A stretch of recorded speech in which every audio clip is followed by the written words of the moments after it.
ગોંડલમાં પાટીદાર અને ક્ષત્રિય સમાજ વચ્ચેના વિવાદને લઈ સુરતના મોટા વરાછા વિસ્તારમાં ગુરુકૃપા ફાર્મ હાઉસ ખાતે કથિરિયા પરિવારનું સ્નેહ મિલન કાર્યક્રમ યોજાયો, જેમાં અલ્પેશ કથિરિયાનું પાટીદાર સમાજ દ્વારા સન્માન કરવામાં આવ્યું।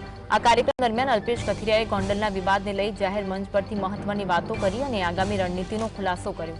અલ્પેશ કથિરિયાએ ગણેશ જાડેજા દ્વારા આપવામાં આવેલા પડકારનો જવાબ આપતા જણાવ્યું, સૌરાષ્ટ્રમાં કહેવત છે કે માના દૂધને પડકાર ફેંકે અને કોઈ ગાળ આપે તે કોઈ ન ખાય, ગોળી ખાઈ લે। તેમણે આગળ કહ્યું કે ગોંડલમાં 2 નંબરનું શું ચાલે છે તેના પુરાવા સાથે લાવીશું। હવે ગાડીઓમાં નુકસાન તો શું, એક કાર્યકરનો કોલર પણ પકડી શકે નહીં તેવી તૈયારી સાથે જઈશું।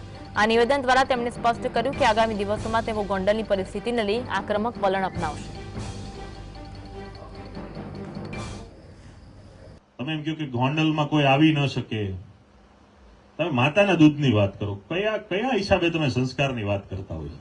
કોઈ વ્યક્તિ માના દૂધ ઉપર તમને આંગળી છીંદે તો એનો પ્રતિકાર હોય જ, પછી પક્ષ હોય, પાર્ટી હોય, સમાજ હોય, બધું સાઈડમાં। સૌરાષ્ટ્રમાં કહેવત છે કે તમારા માને કોઈ પડકારે કે તમને કોઈ ગાળ આપે એ કોઈ ન ખાય, ગોળી ખાઈ લે। એક સાહેબ અમે વારે વારે આવશું, જ્યારે અમને મજા પડશે, જ્યારે વેકેશન હશે, જ્યારે શનિ રવિ રજા હશે, અમને એમ લાગશે ફરવા જવું ત્યારે જશું। ગોંડલ એ ગુજરાતનો પ્રદેશ છે।